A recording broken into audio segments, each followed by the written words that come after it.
लोकशाही वाचवण्यासाठी EVM हटाव देश बचाव स्वाक्षरी मोहीम काँग्रेस पक्षाच्या वतीने राबवली जात आहे। दिनांक 9 डिसेंबर रोजी अर्धापूर शहर व तालुका काँग्रेस कमिटीच्या वतीने अर्धापूर तहसील कार्यालयासमोर EVM हटाव देश बचाव स्वाक्षरी मोहिमेचे आयोजन करण्यात आले होते। यावेळी डॉक्टर उत्तमराव इंगळे, सुनील वानखेडे, बळीराम पाटील टेकाळे, रवींद्र डाढाळे, संग्राम देशमुख, प्रल्हादराव सोळंके यांच्यासह तालुका व शहर काँग्रेस कमिटीचे अनेक पदाधिकारी कार्यकर्ते यांची उपस्थिती होती।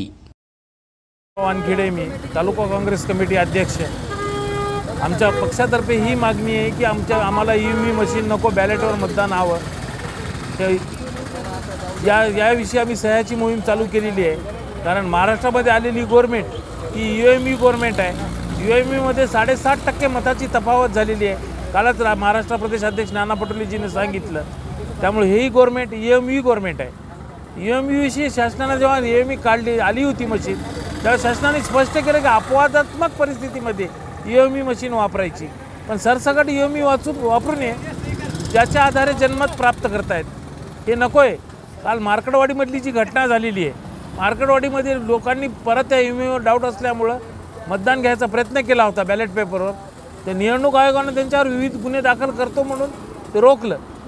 हे काय प्रकार आहे? मार्कडवाडीच्या लोकांना लोकशाहीत राहतात की नाही? ते काय लोकशाहीच्या बाहेर राहतात मार्कडवाडीतले लोक? त्यांना घेऊ द्यायला पाहिजे होतं शासनाने। हे शासनानं का मुचकटदाबी केली? आमच्याविषयी मनामध्ये जे EVM विषयी शंका आहेत ते शासनानं पुढाकार घेऊन दूर कराव्यात, ही आमची मागणी आहे। प्रथम ही मागणी आम्ही शासन दरबारी पोहोचू इच्छितो। डॉक्टर उत्तम मारुतराव इंगळे प्रभारी तालुका काँग्रेस कमिटीचा अध्यक्ष आहे। मागील जे विधानसभेच्या निवडणुका झाल्या, त्या विधानसभेच्या निवडणुकीमध्ये जे महायुतीचं सरकार निवडून आलं ते निव्वळ EVM मशीनमध्ये हेराफेरी केल्यामुळं ते त्यांना बहुमताने निवडून आलेले आहे।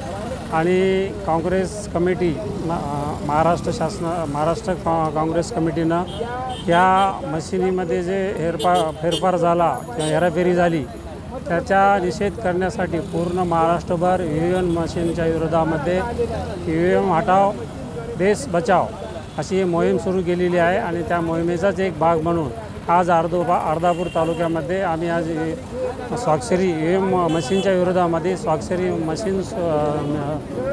मोहीम सुरू केलेली आहे।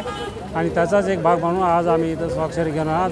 आणि अर्धापूर तालुक्यामधून जवळजवळ 5 ते 10 हजार लोकांच्या स्वाक्षऱ्या घेऊन हे आम्ही भविष्यामध्ये अशा प्रकारच्या घटना घडू नये, भविष्यामध्ये होणारी निवडणूक हे बॅलेट पेपरच व्हावी या दृष्टिकोनातून काँग्रेस कमिटीच्या वतीनं या मोहिमेला सुरुवात केलेली आहे।